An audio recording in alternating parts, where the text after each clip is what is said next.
19-ാം നൂറ്റാണ്ടിൻ്റെ തുടക്കം മുതൽ വളരെ പ്രായോഗികമായ ആകാശ കപ്പൽ മാതൃകകൾ പുറത്തുവരാൻ തുടങ്ങി. വളരെ മെച്ചപ്പെട്ട രീതിയിൽ കപ്പലിൽ ഉപയോഗിച്ചിരുന്ന ബലൂണുകൾ ഉയർത്താനുള്ള സാങ്കേതിക വിദ്യകൾ പുരോഗതി പ്രാപിച്ചു. ശ്രദ്ധേയമായ ഒരു ഉദാഹരണമാണ് ഓസ്ട്രേലിയൻ സ്വദേശിയായ വില്യം ബ്ലാൻഡ് ലണ്ടനിൽ വെച്ച് നടന്ന ഗ്രേറ്റ് എക്സിബിഷനിൽ തൻ്റെ ആശയം അവതരിപ്പിച്ചത്. അറ്റ്മോട്ടിക് എയർഷിപ്പ് എന്ന തൻ്റെ മാതൃക അവിടെ വെച്ച് പ്രദർശിപ്പിക്കുകയുണ്ടായി. മണിക്കൂറിൽ 80 കിലോമീറ്റർ വേഗത്തിൽ സഞ്ചരിക്കാൻ കഴിയുന്ന ഈ ആകാശ കപ്പലിന് 5 ടണ്ണോളം ഭാരവും 1.5 ടണ്ണോളം വസ്തുക്കൾ വഹിക്കാനുള്ള ശേഷിയും ഉണ്ടായിരുന്നു. അതുപോലെ തന്നെ 1883 ഹെൻറി ഗിഫാർഡ് ആവിയന്ത്രത്തിൽ പ്രവർത്തിക്കുന്ന ഒരു ആകാശ കപ്പൽ നിർമ്മിച്ചു. 27 കിലോമീറ്ററോളം ദൂരം ഈ ആവിയന്ത്രത്തിലൂടെ അദ്ദേഹം അന്ന് യാത്ര ചെയ്തു. 1883 ഗ്യാസ്റ്റൺ ടിസാൻഡിയർ എന്ന വ്യക്തി വൈദ്യുതിയിൽ പ്രവർത്തിക്കുന്ന ഒരു എഞ്ചിൻ നിർമ്മിച്ചു.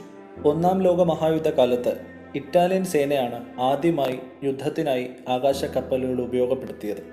ശത്രുക്കളുടെ മേൽ ബോംബുകൾ വർഷിക്കുന്നതിനും നിരീക്ഷണത്തിനുമായി ആകാശ കപ്പലുകൾ വലിയ രീതിയിൽ ഉപയോഗപ്പെടുത്താൻ തുടങ്ങി. ഫ്രാൻസ്, ജർമ്മൻ സേനകളും ഇത് പിന്തുടർന്നു. പക്ഷേ ആകാശ കപ്പലുകൾ യുദ്ധമുഖത്ത് ഉപയോഗിക്കുന്നത് വളരെ വിനാശകരമായ കാര്യമാണെന്ന് അവർ തിരിച്ചറിഞ്ഞു. 1917 മുതൽ യുദ്ധമുഖത്ത് നിന്ന് ആകാശ കപ്പലുകൾ പിൻവലിക്കപ്പെട്ടു. പ്രധാന കാരണം ശത്രുപാളയങ്ങളെ ലക്ഷ്യമാക്കി ആകാശ കപ്പലുകൾക്ക് ആക്രമിക്കാനുള്ള ശേഷിയില്ലായ്മയായിരുന്നു. ആകാശ കപ്പലുകളിൽ ഉപയോഗിച്ചിരുന്ന ഹൈഡ്രജൻ വാതകം ശത്രുക്കളുടെ വിമാനങ്ങളാൽ തകർക്കപ്പെടാൻ സഹായകരമായി എന്നതും മറ്റൊരു പരാജയകരണമായി തീർന്നു. ആധുനിക വിമാനങ്ങളുടെ കടന്നുവരവോടുകൂടി ആകാശ കപ്പൽ നിർമ്മാണങ്ങൾ പാടെ നിർത്തലാക്കപ്പെട്ടു. യുദ്ധത്തിന്റെ ഇടക്കാലത്ത് ബ്രിട്ടൻ ഒരു പുതിയ ആകാശ കപ്പൽ പദ്ധതിക്ക് രൂപം നൽകി. അവയ്ക്ക് R33, R34 എന്ന് പേര് നൽകപ്പെട്ടു. രണ്ടും കാഴ്ചയ്ക്ക് വളരെയേറെ സമാനമായിരുന്നു. 1919 ജൂലൈ 2-ാം തീയതി അറ്റ്ലാന്റിക് സമുദ്രം മുറിച്ചു കടന്ന ആദ്യത്തെ എയർക്രാഫ്റ്റ് എന്ന പദവി R34 സ്വന്തമാക്കി. പക്ഷേ ബ്രിട്ടന്റെ ആകാശ കപ്പൽ പദ്ധതികൾക്ക് ഊർജം നൽകാൻ ഈ ഒരു നേട്ടത്തിന് സാധിച്ചില്ല. 1929 ബ്രിട്ടീഷ് ഗവൺമെന്റിന്റെ വ്യോമ പദ്ധതിയുടെ കീഴിൽ നിർമ്മിക്കപ്പെട്ട 2 ആകാശ കപ്പലുകളാണ് R101 R102. R101 എന്ന ആകാശ കപ്പൽ മിനിസ്ട്രിയുടെ നേരിട്ടുള്ള രൂപകൽപ്പനയിലായിരുന്നു നിർമ്മിക്കപ്പെട്ടത്. അതേസമയം R100 സ്വകാര്യ കമ്പനികളാൽ രൂപകൽപ്പന ചെയ്യപ്പെട്ടതായിരുന്നു. പരസ്പരം മത്സര ബുദ്ധിയോടെ നിർമ്മിക്കപ്പെട്ട ഈ 2 ആകാശ കപ്പലുകൾ ബ്രിട്ടീഷ് ഗവൺമെന്റിന്റെ സ്വപ്ന പദ്ധതികളിൽ ഒന്നായിരുന്നു. ഇവയിൽ ഏറ്റവും കൂടുതൽ വലിപ്പവും ആഡംബര സൗകര്യങ്ങളാൽ കുത്തി നിറയ്ക്കപ്പെട്ടതായിരുന്നു R101 എന്ന ആകാശ കപ്പൽ. വേഗത്തിൽ തീപിടിക്കാൻ സാധ്യതയുള്ള ഹൈഡ്രജൻ വാതകമായിരുന്നു ഇതിൽ പ്രൊപ്പൽഷനായി ഉപയോഗിച്ചിരുന്നത്.